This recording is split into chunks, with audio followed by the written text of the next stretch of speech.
Aloha, awesome people, and welcome back to today's second Pokemon Sun and Moon discussion podcast video. In the last podcast, I did about 35 minutes of discussion in regards to E3's live gameplay demonstration on Pokemon Sun and Moon. So if you missed it on that and is interested in my thoughts in regards to that, make sure to head over and check out that video. Otherwise, welcome to this podcast, which will be focusing on a few points that I may have missed out on the previous video, and we'll be covering some of the new Pokemon that they mentioned as well at E3 and in a trailer ad that was shown afterwards, and a few other stuff as well that you may have missed or I've missed in general. Alrighty, so without further ado, let's jump into it because there is a lot of information to get through. I honestly thought this would be a short podcast, but scrap that. I've got 3 pages worth of notes to go through. So anyways, let's go through, and again, going back to the live demonstration gameplay, they went through and explained the whole meaning and what they were aiming for with Pokemon Sun and Moon. So I'm going to briefly go over that and kind of just paraphrase what they mentioned they were aiming for in regards to Pokemon Sun and Moon. Alrighty, so what they were aiming for was more or less a focus on life, which is extremely interesting because we all know that the sun gives life to the world, and they've kind of just brought up the point that the sun also gives life in the Pokemon world as well. So we kind of got this whole intertwining universes here. So we've got the sun that gives life to plants, creating photosynthesis to create oxygen for humans as well, which creates life as well. You get a whole bunch of other stuff with the sun as well, giving life to allow things to grow, to thrive, etc., etc. The moon also does something similar as well. I mean, I'm not exactly well versed in what the moon actually does. I know more about the sun than I do the moon, unfortunately. But again, in the Pokemon world, if you go over on the other side of the universe, apparently the moon does this exact same thing as well. So that's what they're trying to focus on with Pokemon Sun and Moon. As I said, going back to the whole theme of life. And that's kind of what the legendaries are also being aimed for as well. Solgaleo and Lunala are the emissaries of the Sun and Moon respectively.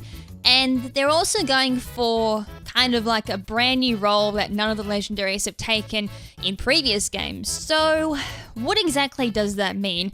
What will the roles of Solgaleo and Lunala actually be, considering that they're going to be unique to previous duos? So from my knowledge of going from 3rd generation, I'm pretty sure all the way up to 6th generation, because I know 2nd gen didn't do this and I know 1st gen didn't do this. But usually the legendaries are being sought after by a villainous company, trying to awaken them, take control of them to either destroy the earth or take control of it for ultimate power. So we had Team Magma, Team Aqua take control of Groudon and Kyogre, try to either flood the world or put the world in drought to make land thrive or sea thrive. So yeah, the whole idea of destroying the planet or taking control of a legendary. 4th gen, I'm pretty sure, was a pretty similar thing, to take control or destroy the planet to create a brand new planet in their image or something. 5th generation is kind of a blur to me, but I think it's this kind of the same thing. They're kind of destroying mankind to make Pokemon thrive. It was kind of like a backwards thing, and I never really played Black and White 2, so I can't comment about that one.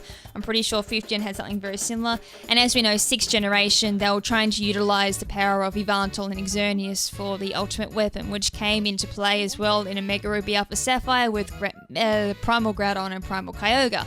I don't know why I nearly said Mega Groudon, Mega Kyogre. Not quite yet. So anyways, so it almost sounds like in Pokemon Sun and Moon, that's not going to be the case. If we're looking at all the previous gen, as I said, there's usually some type of taking control, destroying the world thing. Turns out may not be the case in Sun and Moon. The villainous team may not want nothing to do with the legendaries. The legendaries could be on Rampage or something. So that's unique in a way when they word it like that the duo is not going to play roles like the previous generations. So, I can always speculate, but who knows? We kind of have to wait on more info on that one. I don't think they'll give us any more info in regards to that. So until then, start speculating in the comment section below what you guys think the legendary duo will be up to if they're not playing similar roles to the previous generations. So continuing on, we have the idea of the theme of life being played into each of the islands as well. So the 4 islands, plus one man-made island in the lower region as well. And I actually started thinking as well, I have no idea why I've never mentioned this in a podcast since I have been thinking about it. But with Magina, we all know that it came from the kingdom of Azov, I think it was, the Azov kingdom. It's been a while now since I've looked over it. That was when we first got news of Magina, but it apparently came from like this kingdom, mechanical kingdom of like man-made stuff. So I wonder if that man-made island is actually the kingdom of Azov or something. It's been on my mind for a while. I haven't actually discussed it in full theory yet. So I'm going to leave that on the table, see what people think. Otherwise, put your own thoughts there, what you think the man-made island would be. But anyways, back to my original point. The whole idea behind the 4 islands also reflects on the idea that the Allura region, even its main name meaning as well, is a life force that supports all kinds of life that is seen on these 4 islands. So again, with the whole game focusing on the idea of life. So who knows what exactly we'll get out of this as well. I think as well, this may be pushing it a little bit as well, but this is going back to the eternal form Flotet as well, because I'm pretty sure that has something to do with life force. Going back to the idea of AZ's ultimate weapon. I am very foggy on this now because it's been so long since I've looked at that topic. But again, another bit of food for thought, I guess. Leaving on the table, see what people think. So that's pretty much it for the whole idea of what they're trying to, I guess, deliver in regards to themes and ideas for the Pokemon Sun and Moon games. So what do you guys think of that? That's pretty cool. I mean, as I said, it's pretty brief. They obviously didn't want to go into too much detail in regards to these ideas since it could be quite, I guess, game-breaking in a way in regards to early information, but we'll see what they give to us down the track. So let's move on to a few other things, like, I guess these, again, more minor things I didn't bring up in the previous podcast from the live demonstration. But we've got kind of some design aspects here. So in the live demonstration, they were going through and explaining for the starter Pokemon, they wanted to go through and make the starter Pokemon as cute as possible in regards to like how they move around. So as you can see, Rowlet moves its head 180 degrees like an owl in real life. So when I'm doing it, I'm trying to make it as cute as possible. Litten acts like a cat, so if you've owned a cat or seen how a cat acts, it'd be very similar to how Litten moves as well in battle. So it like licks its paw, could even scratch itself or stretch like a cat. And Popplio, we've seen how Popplio moves. That was like the main demonstration focus. So you kind of get the idea there that how they're trying to make him as cute as possible. And I can also remember back in 5th generation in a Water Ask, they were trying to focus on something similar as well. So this has been an occurring theme since 5th generation, where they're trying to make the Pokemon as immersive as possible or as cute as possible so players can reach in and almost pet these Pokemon or have some type of relation with these Pokemon. Since if you think back to 5th generation, we had Lillipup, who was almost the equivalent to a real world puppy. So if you see puppies every day or dogs every day, so you can relate to that. You have Pokemon like, I know people might get mad when I bring this up, but we've got like Vanilluxe and everything, like ice cream Pokemon. You can relate to them, like thinking you might be eating a Vanilluxe when you go to the ice cream stand. You have Trubbish, the rubbish bin Pokemon. I actually forgot what its actual Pokemon name is. So yeah, you can almost imagine like these Trubbish playing around in dumps or something.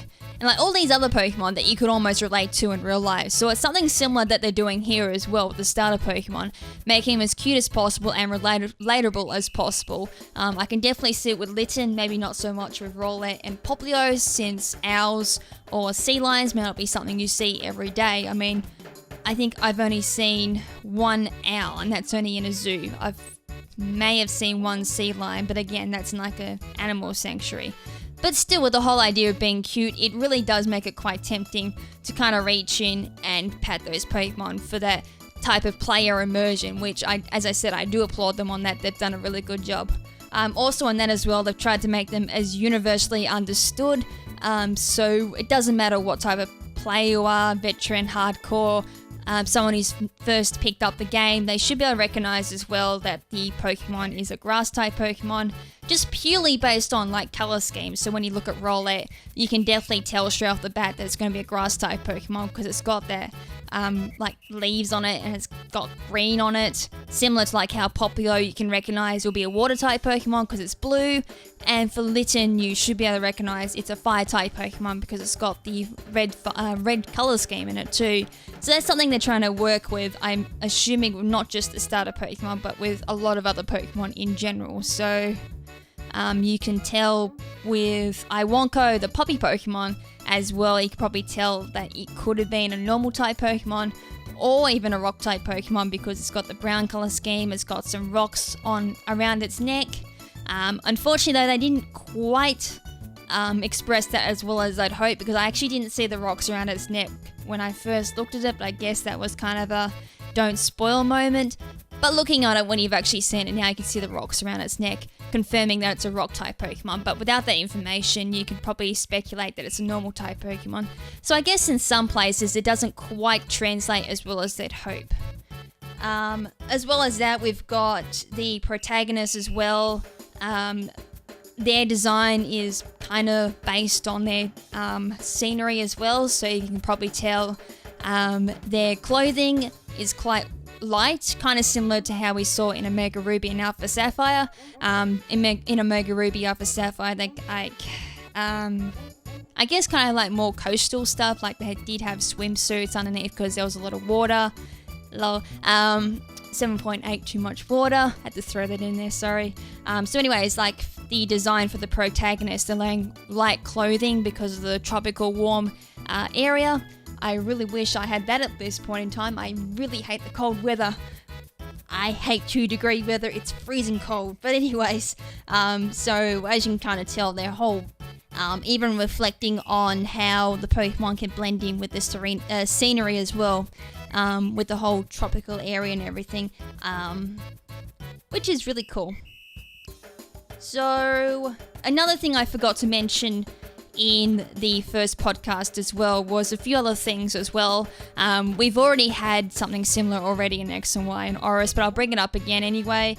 We've also got the return of the dynamic environments. So if you remember back in X and Y and Omega Ruby Alpha Sapphire, they both relied on the internal clock of the 3DS. So if your 3DS was set to any time at night, your game would reflect that as well, being shown like nighttime scenery. And if it was set during the day, it'd be like day scenery. In the morning, it'd be morning scenery, etc. So in the game demonstration, they had it all set in the evening. So even during the battle, you'd see like evening shadows, the dawn coming down, sunset, etc. Which, as I said, I've always liked that. And it actually seems like they've done a lot more improvements to really shine down on that. So as I've already mentioned, 6th generation with Pokemon X and Y and Oris were quite statically images, not quite much feeling with life in it all. It felt quite lifeless. So with also the improvement of the dynamic camera in battles as well, and this extra immersion of lighting from the backgrounds, you can actually now feel that there's a lot more life and there's a lot more, or actually feels like there's a lot more going on in battles too, which is really cool. So I guess, as I said, it's something minor that people may not pick on or take much notice of, but as I said, I still have to pick up and appreciate that they've done this extra bit of upgrading to the graphics to kind of, as I said, give more life to the game, which is definitely welcomed, because as I said, there are times in the Pokemon games, if you look back on it now, it definitely felt quite lifeless compared to what it is now. Alrighty, so enough of that dribble-jabble boring stuff. Let's actually get on to the meat and gritty of what this actual podcast was supposed to be about. Now, originally I was going to make this podcast all about the new Pokemon that we've been introduced to. So we've had Iwonka, we've had the Iwonko, the puppy Pokemon. We also had Netkoala, which was the koala Pokemon. And then during E3, we were introduced to 2 Pokemon during the playthrough, and there was a third that I guess was supposed to be shown during E3, but it never popped up, so it was introduced after E3. And they were Yongoose, Pikapeck, and Grubbin, which was never shown during the demonstration. It was the trailer Pokemon. So as I said, I kind of guessed that was supposed to show up during a demonstration, but never happened. So I'm going to briefly go back over Iwonko, because I did do a little bit of research, and I did originally actually speculate that Iwonko was going to be based on the Hawaiian Poi Dog. Now, I've actually scrapped that theory, because that is actually not correct, because actually, it may not be. I could be incorrect on that one, actually. I might be half correct on that one. The Hawaiian Poi Dog did breed into multiple breeds of dog, which has now been known as working type dogs. And that is actually what Iwonko is based on. It's actually based on Spitz type breeds. Now, Spit type breeds are probably one of my favourite type of breeds, because if you look at the list of Spit breeds, there is actually a lot of my favourites within that list. So the original speculation was that the Shiba Inu was the original design for Iwonko. And if you look up the list, the Shiba Inu is actually mentioned in the list of Spitz breeds, which is really cool, because I actually didn't know that Shiba Inu was a working dog. And also in that list as well, the reason why I said this is probably one of my favourite breeds of dogs is because my ultimate favourite, the Siberian Husky, is actually listed in there. So I'm like, that is really cool. So knowing that now that it's based on a Spitz breed of dog, this also goes back to the original teaser trailer as well. That is a long time ago now. I don't know how many people quite remember what was shown in that teaser trailer. But if you think back all the way back there was working Pokemon. There were like ambulances there that were shown with firefighters with Blastoids in the back. The ambulance, I assume there'd be Chanseys in there. Now this is going to be leading on to a bit of a stretch here, but what if Iwonko and its evolutions are like working sleigh dogs or something? Since there's a lot of mountainous landscapes around the Aloha region, this could mean that they could help, like the evolutions could probably assist the trainer climbing up the mountains or something, similar to how Rhyhorn helped the trainer along the Rocky Mountains in Pokemon X and Y. Remember as well, we also had I think it was like Skiddo or Go-Goat in Pokemon X and Y. Carry the trainer on its back, help go around in certain areas as well. Like I know there was a Go-Go bus in Luminous City, there was a Skiddo on the Skiddo farm. I guess that was just showing up the whole riding Pokemon mechanic. So maybe they're going to bring that back, have the evolutions of Iwonko carry the trainer up these mountains, which would be really, really cool. So keep that in mind, that it is a working breed dog and it is a rock type Pokemon. And given as well the Aloha region, as I said, is mountainous. So we could possibly have a evolution of Iwonko carry you up the mountain. That I want to happen now. So I'm going to leave it there. As for Netkoala, there's not really too much else I can really say about this thing. It's the dreaming Pokemon, and it's based on a koala. Koalas are psycho. That's all I'm going to say. As for the new Pokemon, we're going to go on with the first Pokemon that we saw in the demonstration, which is Yongoose. Now, Yongoose is the Lotarine Pokemon, and as you can probably tell, it's based on a mongoose. And I do believe Game Freak might have been throwing in a subtle joke here. As you can probably tell already that there has been a few memes floating around the internet already. Yongoose could very well be on the mission to make the Aloha region great again.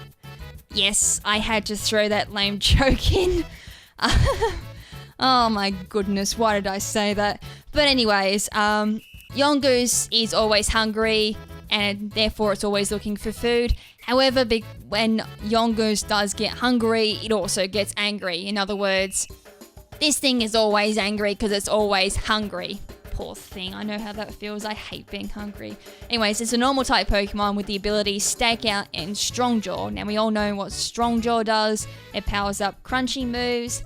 And as for the new ability Stakeout, this is actually a really interesting ability which I can definitely see being used in double battles or triple battles, even rotation battles if you play that maybe. I think it might apply to rotation battles, I could be wrong there. It does have some uses as well in single battles, but I definitely see it making more effective use in double battles for VGC. So unfortunately we didn't actually see if this thing evolved at all because they kind of cut that out of the demonstration. Thank you so much for not making spoilers.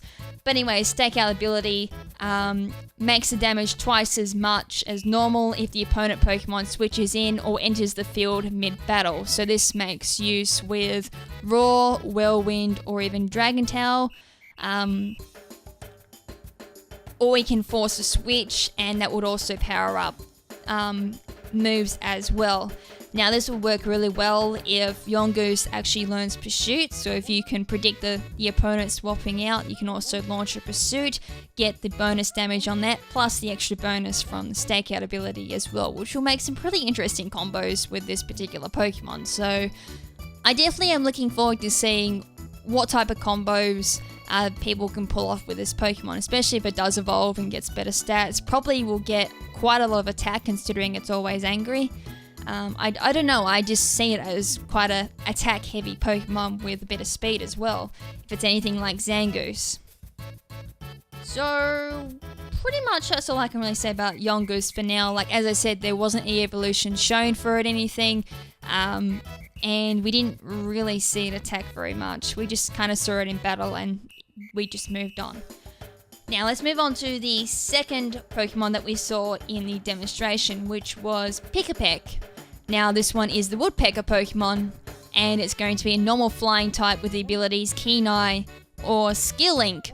Now the reason why it's got Skill Link is kind of based on the whole biology of Pikipek. So in the demonstration they explained that Pikipek can peck 16 times a second, which is extremely fast for a bird. And not only that as well, this is kind of more or less going back towards the immersion of making these really cute Pokemon that people can relate to or can kind of see a real life resemblance to as well, especially from North America, because I'm pretty sure Pikipek is actually based on a North American woodpecker. I kind of did actually speculate that when this particular Pokemon was shown in wireframe form in the teaser trailer as well, which is kind of cool. So the things that we know about this Pokemon so far, as I said, it's a normal flying type with Keen Eye or Skill Link.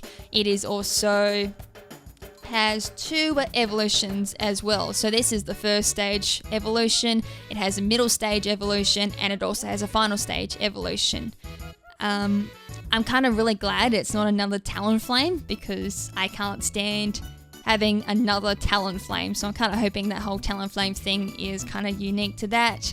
I mean, we could get another Gale Wings Pokemon from this particular bird. Again, I really hope not. But anyways, from what I can really see so far, with my current knowledge of flying type Pokemon, Skill Link can be very handy with moves like Fury Attack, which is very common with a lot of flying type Pokemon. So that may mean we may get a signature move from this particular line of flying type Pokemon that have a multi-hitting move similar to Fury Attack but a lot stronger, just made for this particular family. I kind of hope that happens because that'd be really cool and it'd give probably more use to flying type Pokemon. Little more love for the flying type family outside of Mega Pidgeot and Talonflame and legendary birds is a-okay with me.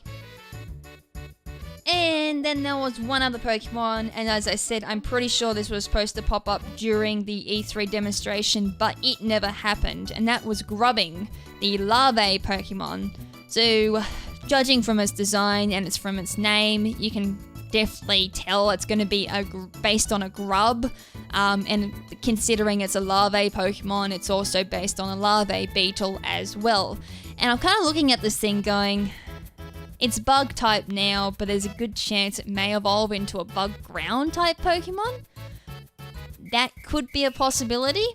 I mean, looking at its color scheme and considering they were talking about making Pokemon universally recognized with their color schemes and seeing how it's got more of an earthy color scheme to it, it could evolve into a bug ground type Pokemon.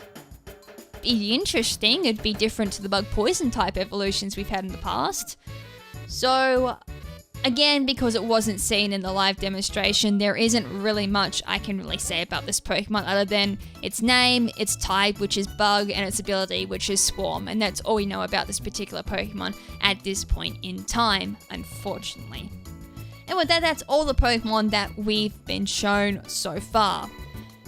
So far, my thoughts on the new Pokemon. I like Pikapeck. It does look really cool. I'm definitely looking forward to see what it actually evolves into. As I said, a lot of the first route flying type Pokemon besides Talonflame and Fletching and Fletchtinder really haven't had much love. I mean, they've only recently given some love to Pidgeotto and the Pidgey line with the Mega there. So hopefully we get a bit more love for the first route birds. That's all I can really say at this point in time. Alright, so I guess now we're going on to some pretty minor stuff again. I'll quickly just go over these. The first one I want to do is kind of some food for thought again. On the first route during the demonstration, they did kind of examine a sign, didn't pay much attention to it, or just kind of brushed over it like it was something. But it was just kind of weird, like why did he read the sign? And the sign read Route 1, the number 1 route on the spectrum. Which kind of made me think, like at one time there were rumors going around about a rainbow, and there's also another thing as well, which I'm going to explain just a little bit, that relates to something about like rainbow or weather or something like that. But it's just funny, like usually the signs have some type of meaning, or the towns have some type of meaning behind them. It's just weird that they mentioned the number 1 route on the spectrum, and the spectrum can mean like multiple things, like it could mean color spectrum, it could mean multiple things. So, as I said, food for thought. What do you guys think that actually means? Leave your thoughts down in the comment section below. Also, as well, I thought I mentioned this in the last podcast, but when I went back over it again, it turns out I didn't. Hal actually had a Pichu with him on the second rival battle. Now, people have been saying he's only got that Pichu because it counters Popplio. Because Litten was weak to Popplio, he needed something to counter Popplio. I mean, that could be the case, so if that is the case, like, what do people think he'll have to counter Litten and Rowlet? Again, thoughts down in the comment section below, or what Pokemon would you like to see counter those two particular Pokemon? And the other thing I was thinking of, he's got a Pichu, which means Pikachu may play a bit of an important role in this game as well. I mean, one thing that's coming to mind is it'll evolve into a Pikachu, and then Pikachu's going to have some forms as well. I mean, in Oris we did see cosplay Pikachu, so he could get a Pikachu that could represent a surfing Pikachu, for example. I mean, Hawaii's known to some good waves, so we could get Surfing Pikachu, which again was actually seen back in the season 1 of the Pokemon anime. I don't know if people actually remember that particular episode, but there was a Pikachu that could feel the waves in the ocean and could tell when a really big wave was coming in, and that's when the sparks would fly because it was one with the ocean. So that could be a thing as well, like his Pichu could evolve into a Pikachu with some story relevance to it, or some type of new form introduced in Pokemon Sun and Moon. Other than that, I can't think of any other reason why I'd have a Pichu. Another thing as well, which is kind of minor detail, going back to Lily as well, the mysterious Pokemon Professor Assistant. I have no idea why, but they actually pointed at saying players should take note at the bag she's carrying. I've looked at it and stared at it and pondered and pondered and pondered and spoken to like the Hawaiian deities asking what type of relevance is that bag? I've come at a blank. The only thing I can think of is something back in the Kalos region, or it's some type of reference to a previous game like 5th generation. I know Bianca had that particular bag when she was giving the starter type Pokemon to the player in 5th gen for Black and White 2. but that's going back a little too far. Was there actually a reference in X and Y or Oris that I'm missing? If anyone recognises that bag, let me know, because I'm actually quite interested to see why the hostess would say players should take note about Lily's bag. And as I said, that's been annoying me the entire time ever since that hostess has mentioned it. Alright, so let's go on to a bit more food for thought for this podcast. Now, I made a mistake in the last podcast. I said Professor Kukue gave the protagonist his starter type Pokemon. Incorrect. It's actually Hala that gives the protagonist their starter Pokemon. Now, they also mention as well that Hala is the island's strongest trainer.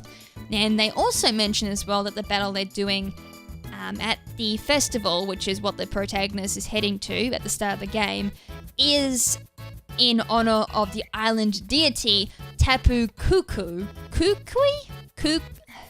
You know I'm never going to be able to pronounce it. I've major severe dyslexia kicking at the moment.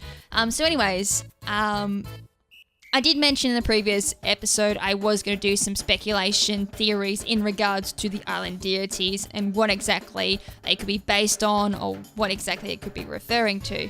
Now, I've got two things here.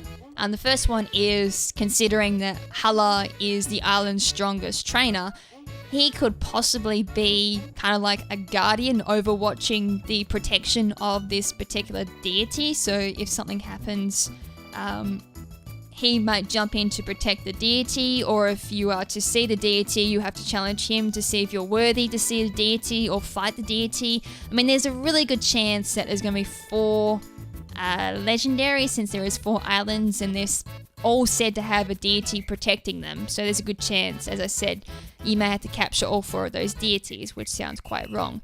But anyways, I was doing some research and see what might be the closest resemblance to the 4 deities. And what I came up with was actually Hawaii's 4 major Hawaiian deities. So there's Kane, there is Kanala, Ku, and Lono. Again, probably butchered those really badly. So we've got the highest of the 4 deities, Kane. He represents the good of procreation and was worshipped as ancestor of chiefs and commoners. Kane is the creator and gives life associated with dawn, sun, and sky. That should be the key detail there, is he is associated with dawn, sun, and sky, which is kind of, as I said, a main feature in Pokemon Sun and Moon, the whole idea of life. There is also Canola, which is typically associated with Kane. I'm guessing he's the second one down, and he is often symbolized by a squid or by the octopus, and is also the name of an extinct volcano in Hawaii. Again, kind of that weird spelling on Hawaii a little bit. I guess that's more ancient times, I think.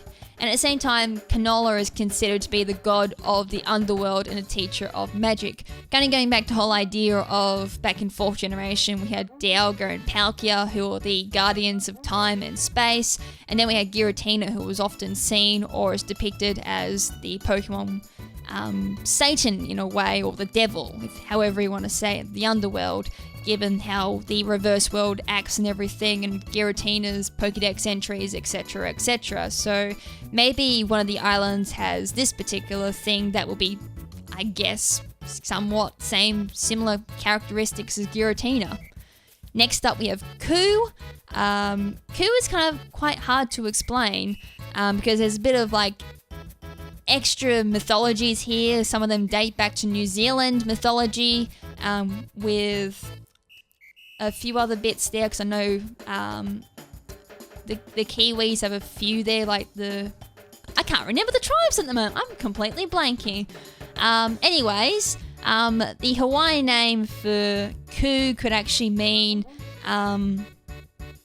fallen, and also denotes something similar to like a silvery grey kind of colour, like the full moon. And it goes like, there's an extra bit of detail here, and they actually do mention the moon here relating to Ku. So as I said, kind of hard to explain because there's so much different ideologies mixing here in this one mythology. So kind of, as I said, speculation and food for thought as well.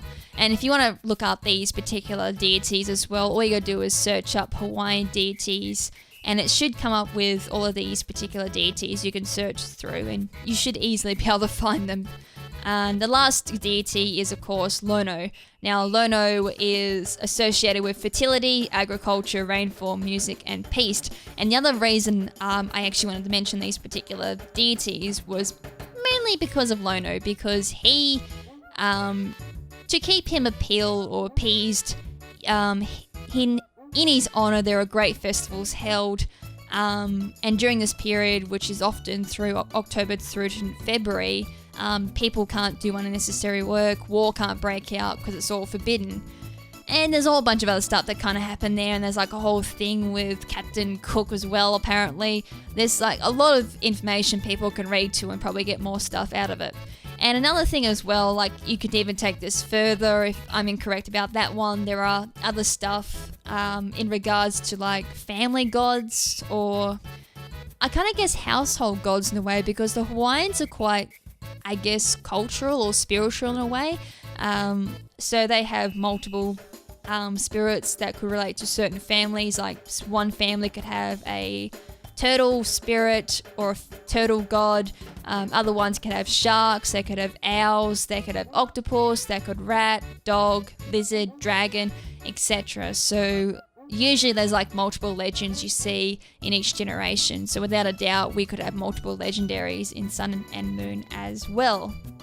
That's all I really wanted to cover for that particular topic, because there is a lot, as I said, I could go through, but I could be here talking about this for hours. So let's cut that short and move on to the next point. So during the demonstration, we actually learnt that Popio learns disarming voice. Now, this going back to a whole speculation of what evolution type Popio evolutions could be. I actually can't remember what I mentioned. I think I said water flying or something, but given this new light of information of learning disarming voice, could this possibly mean that Popio will evolve into a water fairy type Pokemon?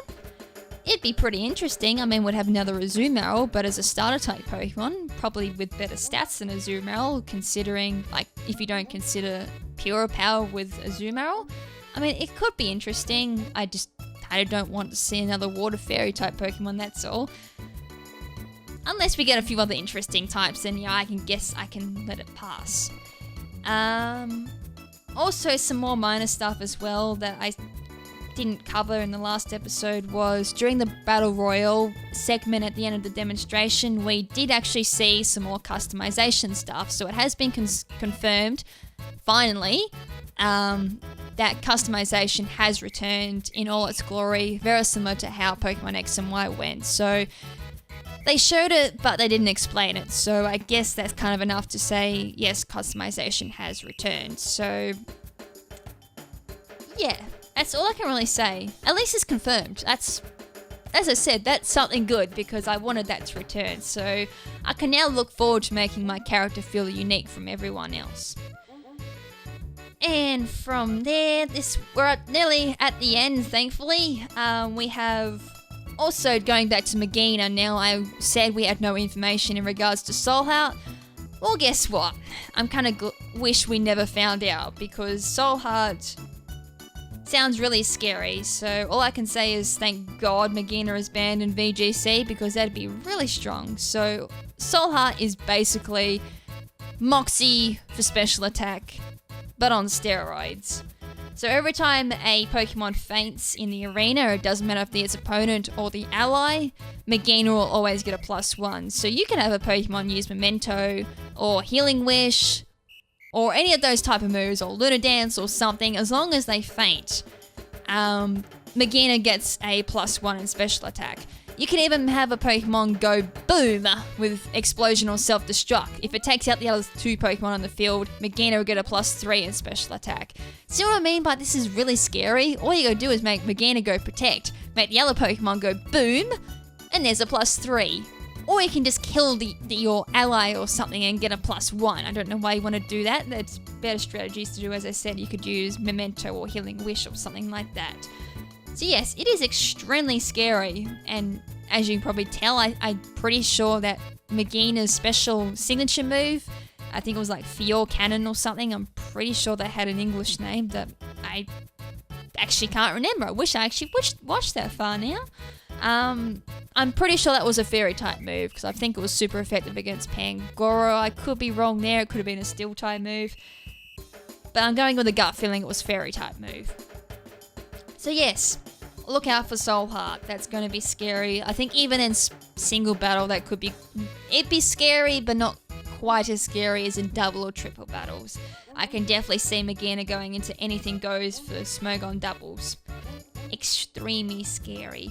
And last but not least, we have one other bit of info. Now, I think this may have been shown on the Japanese website, but there was a bit of info that came out saying that Solgaleo and Lunala changed forms when using their signature moves.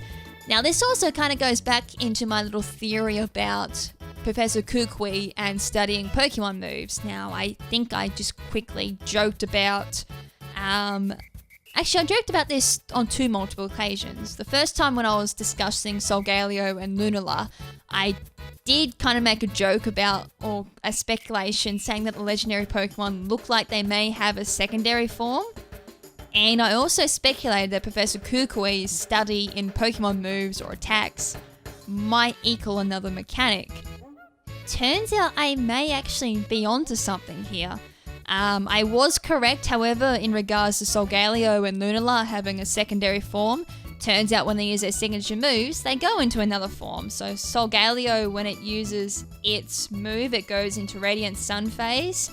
And for Lunala, when it uses its signature move, it goes into Full Moon phase. Now, if that part's confirmed, using particular moves, they change form, does that mean other Pokemon are going to get this similar mechanic as well? I did joke about that actually with my last speculation, not the last speculation that came up today, but my previous speculation that I got. Actually, no, it might have been the last podcast I speculated that that if Pokemon use a particular move, do they go up in a particular evolution or something? That will be really cool if that is correct. I mean, it'd be somewhat similar to, I guess, Meloetta with its Puriette form when it uses Relic Song. It does make a transforms into another form. However, what I've got in mind is they use a particular move, like a special move or something that they use, and then they actually do something similar to a complete change in form, or they do an evolution. As I said, I think I referred to the breakthrough evolution that you're seeing in the trading card games at the moment, but something far greater than that. It is so hard to explain because I was only joking about that. I didn't actually mean anything serious behind that. But as I said, if there's any truth behind that at all, then that is really cool. I can take that as a new mechanic. It'd be something new and something very unexpected. But anyways, guys, I'm going to leave it there because my mind is just going to melt because this is an extremely long podcast and I am getting really tired and my brain's dead now. Sorry, guys. I've used all my knowledge up here. So, as always, if you've made it to the end of this podcast, thank you so much. I love you guys. I can't, if you have made it to the end, I can't believe someone sat through 33 minutes of me drabbling on about nothing. Probably feels like that half the time. So yeah, I hope you guys enjoyed this podcast, learned something new in regards to Pokemon Sun and Moon, or some other things as well. If I've drabbled on about something extra, and I'm probably drabbling on now. So I'm going to shut up and say there will be more Pokemon Sun and Moon news coming up. There is a hobby fair coming up where apparently there will be Sun and Moon playing footage there as well. So fingers crossed we get more news there in regards to maybe new Pokemon or some other new mechanics. Kind of hoping we do because I am extremely excited now for this game. Bring it on! So anyways, guys, until next time, this is Lady KrimZen saying ciao for now, but not forever. Ciao!